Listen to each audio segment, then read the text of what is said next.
Welcome to the podcast, Beyond Expectations, Parenting Autism. Follow Michelle Chabola's journey of raising a child with autism, the challenges, victories, and rewards. If you're a parent, caregiver, or simply someone seeking to understand autism on a personal level, you're in the right place.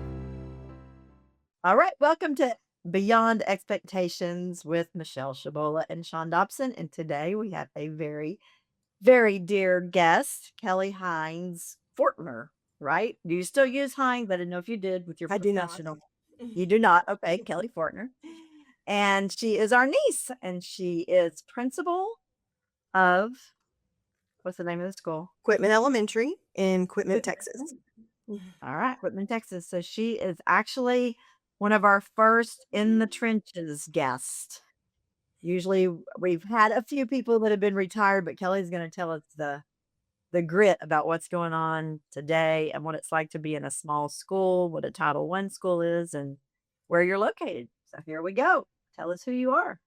All right. So, yes, I'm the proud principal of Quitman Elementary. We are in what I would call Deep East Texas. We have about 2,400 people in our town. I am a pre-K through fifth grade campus, and I have about 580 students on my campus. Wow. That's amazing. Well, the little Indians to keep up with. She forgot to say she was our first niece ever. That's true. Yes. I was going to call her our elder, but she doesn't like that word. I like it first. First niece, our eldest niece. Yes. She is. And tell us why you got into, and what are your degrees in, and what's your specialty? Okay, so my bachelor's degree is in interdisciplinary studies, and then my master's is in reading. When I was doing my bachelor's, every single one of my extracurricular options were all in special ed. So I minored in special ed. Really, all I wanted to do was teach special ed. But here I am as a principal. So lifed for sure. But kind of what led me to that decision was growing up alongside Gregory. And really have enjoyed this podcast because I was growing up alongside him.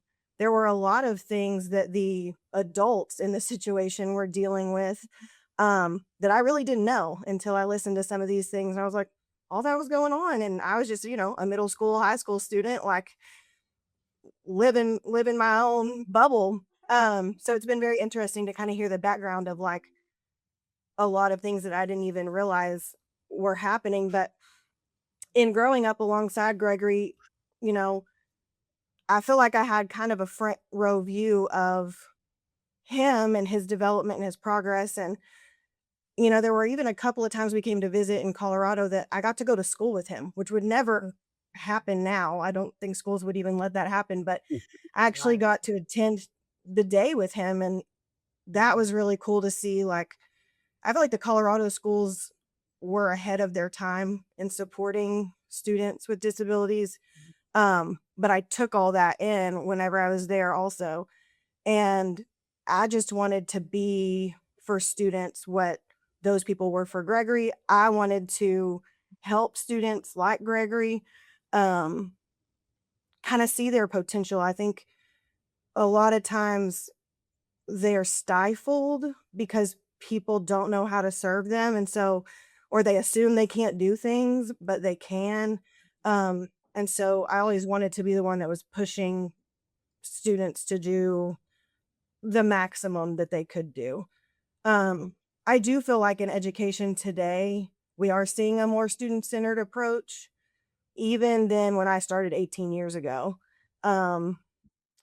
You're seeing less of that like one size fits all kind of solution, and more like, hey, all students are diverse, special needs or not, and looking at the individual student and what they need and focusing more on scaffolding and even emotional support versus like academics, and more of like a growth mindset, I guess you could say, really for all students. But the focus is becoming less about like, separating them and more about like figuring out what supports allow them to succeed alongside their peers more than we were seeing in the past. Did that pretty much change all across your career, Kelly? The idea, like, what now we're like a lot. We're not. What's the age difference between you and Gregory? Mm, 8 years? 8 years. I think so. So, 8, so, 9 years. Okay, yeah.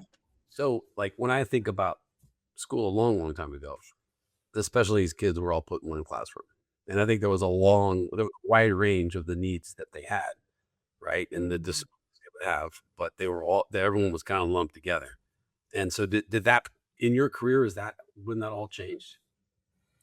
Yes, and for a while it kind of went back and forth. There was a time where they were kind of all put in a self-contained classroom and kept kind of apart, except for maybe PE or specials types times. And then it fluctuated to a more inclusion where everybody was trying to get them in the general ed classroom and support them that way. But then I've also seen it shift back to separating them more. And then now you see very few self-contained classrooms. So I've seen it kind of ebb and flow throughout my career, but probably within the last 8-ish years, it's been the push to do more inclusion, and less of the self-contained type situations that And you've you, and seen. you agree with that? You agree with like letting everyone work together is a better solution? I do. Yeah. And of course, it has to be based on the individual. There are some times that those students need a smaller group or need a cool down or need something that might not be in the general education classroom, but you build those in for them. Um, I think it's always better for them to be included than them separated. So it's so valuable for people to have a chance to talk to you as a principal of a school. So I'm trying to think of like what good questions parents would have out there. You must have seen like a whole broad array of parental strategies, right? Like the hyper involved, the not involved. Mhm. I mean, is it a fair question to like ask you to kind of list out for parents like some advice tips of how to interact with the school and how to get the best outcome? Yeah. Um, yeah, and I would say I've seen a shift in parents too. I think with the development of the internet, parents are more informed than they've ever been, which can be a good thing, and it can also be a bad thing. And so, us, kind of one of our priorities and what we tell parents is like, just communicate with us early. And that's what I would tell any parent that has a student who's struggling, whether diagnosed or not diagnosed, any sort of like struggle, is build that foundation with the school. We have a very open door policy here. And if we know that a student is struggling or we have a student with a diagnosis, then we typically try to reach out to those parents before they even reach out to us, just to open that door of like, hey, you know, we're all coming to the table wanting the same thing, which is what's best for your kiddo. And so, how are we going to do that? I think parents get overwhelmed a lot, especially parents of students with disabilities, because it's a lot. I mean, first of all, your kiddo's struggling, and you're processing what that means for them and for you. And then the whole special ed process is overwhelming. Like you have the ARD meetings, and you walk in, and there's 10 people sitting at a table, and you may or may not know what they're throwing at you. And so we try to make it They call it the ARD meeting. ARD meeting. Yes. So they have those annually, and it's where anybody who serves that student sits down in one room and talks about what they need. It usually opens up with like where they currently are, their current progress, current goals that they Are have. the parents invited to that, or do they get any transparency to that? Yes. So, yeah, and some people say it's the IEP, some say ARD, right, Kelly? Yeah, yeah, This is the same as the IEP thing. Okay, perfect. yeah. So the IEP is created in the ARD meeting. Got it. So the individual education plan that's where it's created with that committee of people. And so we try to keep those meetings very positive. We tried to, talk in language that parents know. I mean, there's a lot of special ed jargon out there that like It's these really- parents would sit there and just, they'll nod and because they want to. But we really try to make that a very collaborative situation. It kind of sounds like every kid in the school would benefit from this meeting. Who gets this? Who gets to have? You know what I mean? It's like if everyone sat down. You don't want, but you don't want to make. Well, if you ever sat down for an hour and said, "All right, how's this child doing? And what can we do to make it better?" But who gets the meeting? Who doesn't get the meeting? Do you ask for the meeting? Like, how does that work? So legally, who has to have the meeting is anybody who is labeled special ed. If they're served in the special education program, they legally have to have. How does because I want to keep asking the whys. So how does one become labeled? So they have to have some sort of diagnosis, and it has to be like accepted through the school. So like when a parent comes to us and if a kiddo has like an outside diagnosis, so they went to a doctor and they said, my kid is autistic and we need support. We then have to actually reassess that student. So the school district do you have someone on your staff that can do that assessment? Yes. Yeah. So we have somebody from we operate out of a special education co-op because we're rural. So we actually share a lot of staff with neighboring districts because we don't have we don't have enough diagnosticians that are flocking to this area to work. But we do have one that's assigned to our school. So when that happens, there's a timeline and all the fun things she has to follow. But within 45 days, she has to have that student tested, and then we'll have a meeting so that we can put things in place for the kiddo. Interesting. In Texas, do they call that child find? Because that's what they called it in Colorado. We call it child find if the student is below school age.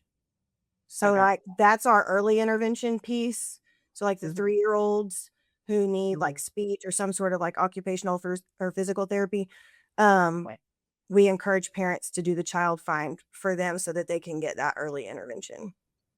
Right. Because if they can get them in there early enough, then it's much smoother getting into the school system because they had that diagnosis through something that the school recognizes instead of a therapist they went to or whatever, Sean. Like Gregory was diagnosed. Gregory was diagnosed at a preschool from a psychologist's mom that happened to be volunteering. Oh. So she just kind of said, "I'd like to talk to y'all." We're just like, "Who are you?" And then that's where we started with the whole process. No, we did. But he was little. He was, 3.5. Yeah. But once you have it, it makes the system go a little smoother.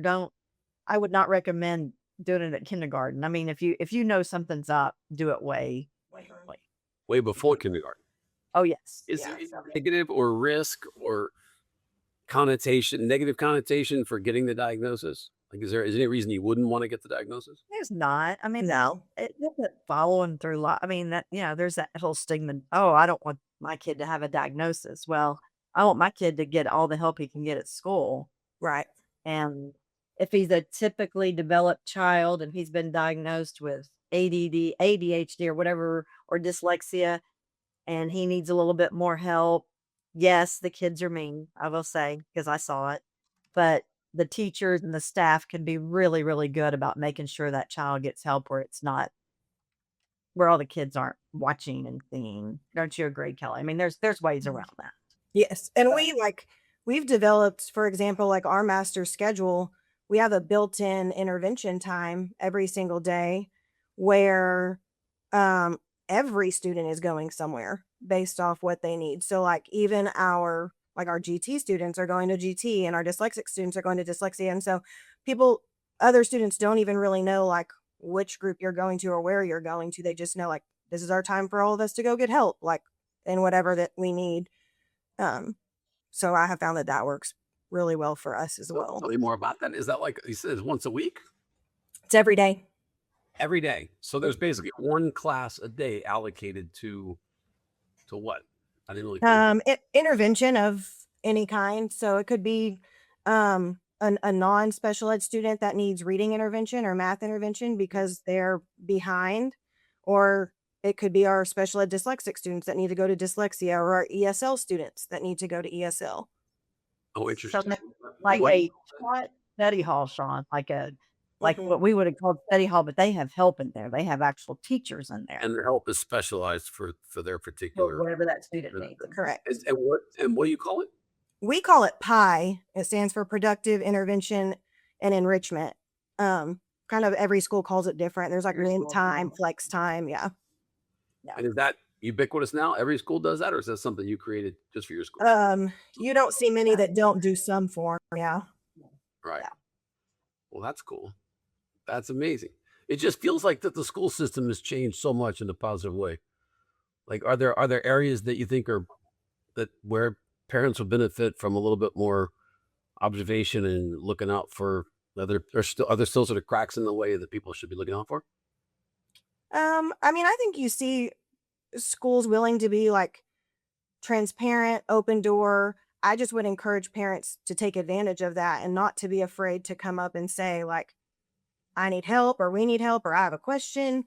Um, and not be afraid to like that's their right as a parent to ask for help. And so I just encourage them to come talk to us as soon as there's a problem. A lot of times they'll come in and they're already upset about something and they're like, well, 6 weeks ago. And I'm like, hey, next time come to me before 6 weeks. Like I could have helped you at week 1, but Yeah. sometimes they're hesitant until you prove yourself to them. But um my thing is I just try to have an open door with parents and work together. Like during the school year, me and my staff spend more time with these students than the parents do. This summer, are you hearing from parents this summer at all about any kids that I know it could be a shy kid, it could be anything, right? That want to come see the school before school starts? You hear from parents? Yes, every summer I hear from at least a couple that are just like nervous. They're Mhm. either moving here, or the kiddo's just now starting school, and so they're nervous. I also have like a kindergartner who is going to have a one-on-one para next year, and so I've Mm. been working with that parent to come plan a time before school starts for them to come up and meet that para and kind of start building that relationship so that it's not all brand new that first day of school for that kiddo. But yeah, we have people reach out that are nervous, that have questions, and I just I invite them to come up. We take a tour. I show them whatever it is they want to see. The other day we had a mom up here. She just wanted to see one thing, but the student that she brought with her wanted to see everything. So we went to the music room and then he needed to see the computer room. And so whatever we need to do to make them comfortable. And then, the start of school is a cause of anxiety for a lot of students, whether they have special needs or not. And so Right. if there's something I can do to make that easier during the summer, then by all means I want to do that. I wish I would have done that more. I did not do that more. I didn't push for that, Yeah.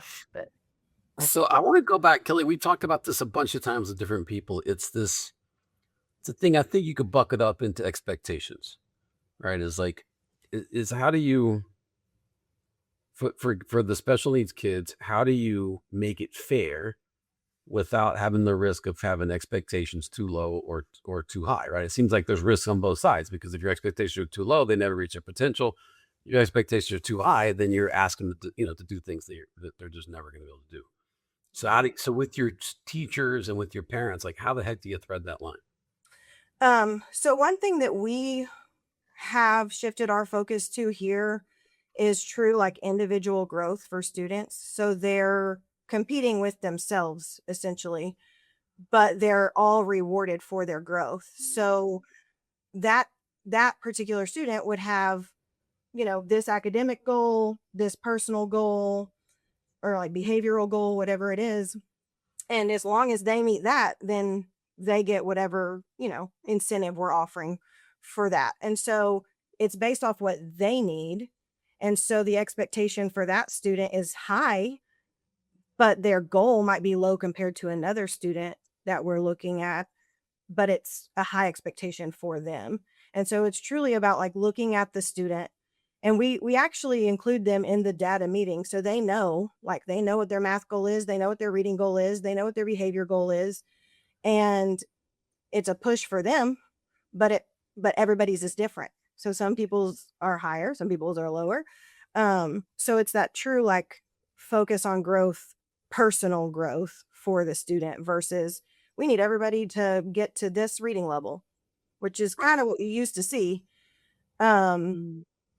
And some kids aren't going to get to this reading level this year. And so to me that's not fair, but it's also not having low expectations. We're expecting we have high expectations for each individual student based off what they need. But you're and what really they- really able to put a group of people together and they collectively come up with the goals. Yes. For that Yes. particular. So what percentage of are you allowed to tell us what percentage of your kids are classified as needing these extra support services? So I have a very high number of special education students, which we also saw a huge increase when they moved dyslexia from 504 to special ed. Our numbers went up, but I'm at close to 20% Wow. that have some sort of label. Yeah. Wow. And how many one-on-ones do you think you have, or do you know? This year I'm starting with just one.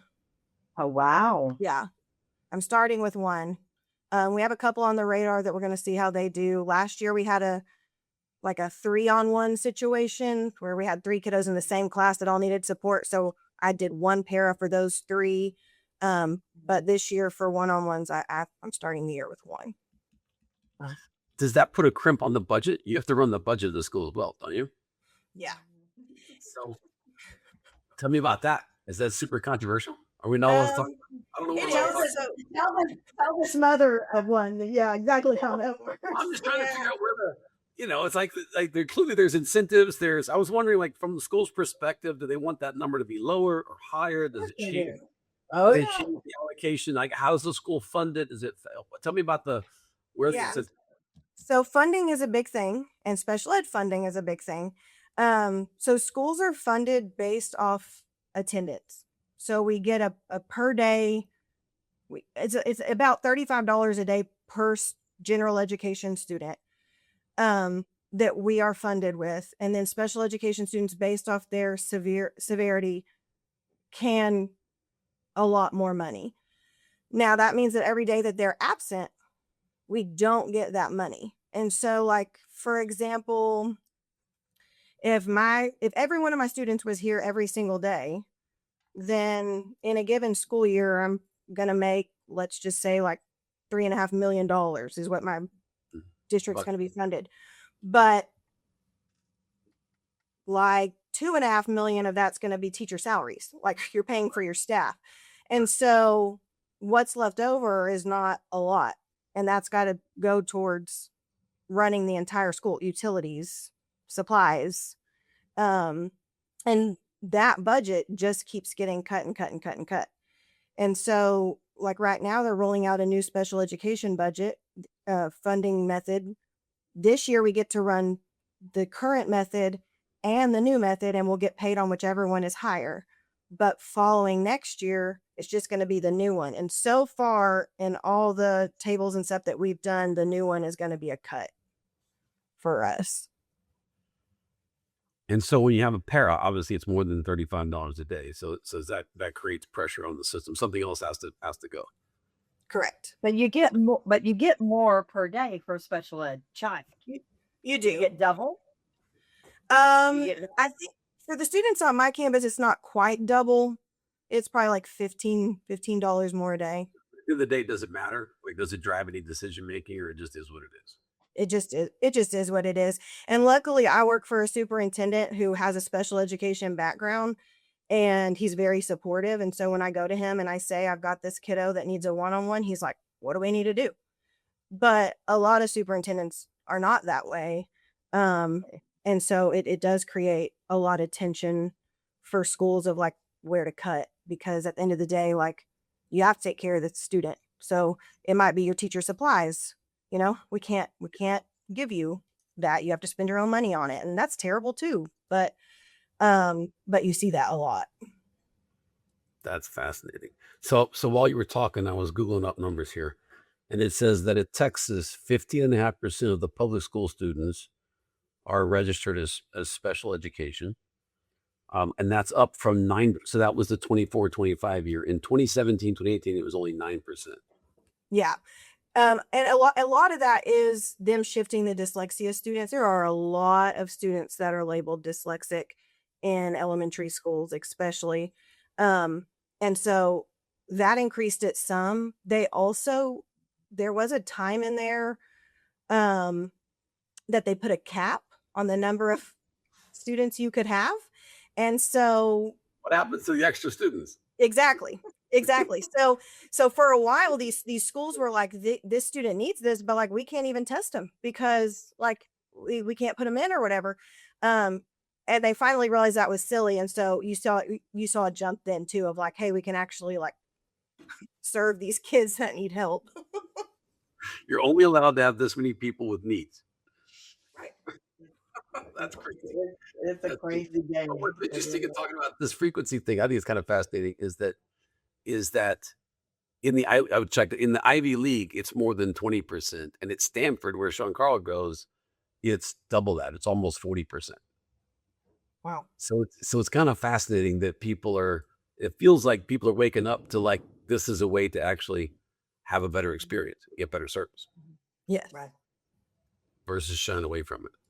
Yeah. See, Gregory's dyslexic also, but it was never diagnosed because he had so many other things going on. But I see it every day. He turned everything around. Yeah. But that was the least of our worries at that point. You know what I mean? That is, yeah. Well, I guess it's like a tiering of what do you want to focus on next, right? Right. Yeah, definitely. That's amazing. But it is crazy. So you're winding up for your school year and getting ready. I am. Teachers come back Monday. My new teachers come Thursday. So it's time. Yeah. Time this airs, you'll be in full bloom. Oh yeah, I'm ready. Party on. Yeah. That's right. Well, I really, really recommend the open house. I personally, if I was running an open house, which nobody's asked me, is I would have a special time and a special night for the kids that struggle, not just the special ed, but anybody that's like freaking out about going to school, because that is chaos. That is. So like I a would new give it student. Hi, I really would. I mean, I know it's a lot for the teachers, but you can't Yeah. say it would help. Right. But even Neil, like with Gregory, he had a special hook. He had his desk was at a certain place. And just knowing all that is a big deal rather than just dropping him off and going, good luck, dude. Yeah. You got a new parent, new school, new teacher, new class. Good luck. Yeah. I know we have to go soon, but Kelly is like I keep worrying about. We talked about a long time ago, Michelle, that some schools with Gregory were basically asking you to not go there, right? They were kind of shuffling you along. What is it? Do you think that's a thing of the past, Kelly, or are you familiar that some schools still sort of are you getting the kids that other schools are kind of encouraging not to go there? Is that still a thing? I don't hear about that being a problem here. I mean, with public schools, if they live in your district in Texas, then you have to serve them no matter what. I think with the voucher system, you'll see some private schools doing that and saying like, no, your voucher money is not worth your disability or whatever you've got going on. They don't want to take that on. But at the end of the day, the public schools, I mean, we have to. And I will say, like, we accept transfers in our district. A lot of our surrounding districts do. So students can transfer here if they don't live in district, as long as, we've got room and that sort of thing. But one of the things that some schools, if you're trying to transfer in, will look at is if you're special ed, attendance, that sort of thing. And I could see the transfer, getting denied for something like that. Now, me personally, I have only denied one transfer ever, and it's because my grade level was full. My superintendent said, do not take another second grader. We can't. Right. And so I did have to close transfers last summer, and I ended up having to tell one parent they had to wait because of numbers. But I'm very confident also in my teachers and how we serve kids. And if a parent wants to transfer their kid here, it's like it's a pleasure for us to serve them. And so I'm like, I mean, I want my kids in Quitman. My kids do transfer to Quitman. We don't live in Quitman. And so I'm like, yeah, they want their kid to be here, then like, let's take them and let's, see what we can do. So I really try not to deny any transfers, because, we want to be that place for kids. That's How big something. are your classes, Kelly? They are like 22 to 25. Wow. That doesn't seem huge. With one teacher. Mm-hmm. Yeah. That's I wish my younger grades were a little bit smaller. Yeah. Yeah. I wish my younger grades were a little bit smaller, but we're growing. I mean, right now I've got construction going on behind me. We're adding 6 classrooms, 2 offices, and art, and STEM lab, because we have no space left. I mean, we don't even have an office that somebody could borrow right now. Wow. That's exciting. Yeah. Well, you are doing a great job. And we're going to put you on the list of people that Gregory motivated for your whole career. Absolutely. The list is growing. The list is And we know how busy you are getting ready for school. So I appreciate this so much. This is Yep. fun to have someone that's Thank in you. the trenches right now. I appreciate it. We're so proud of you. Thank you. Thanks a lot, Kelly.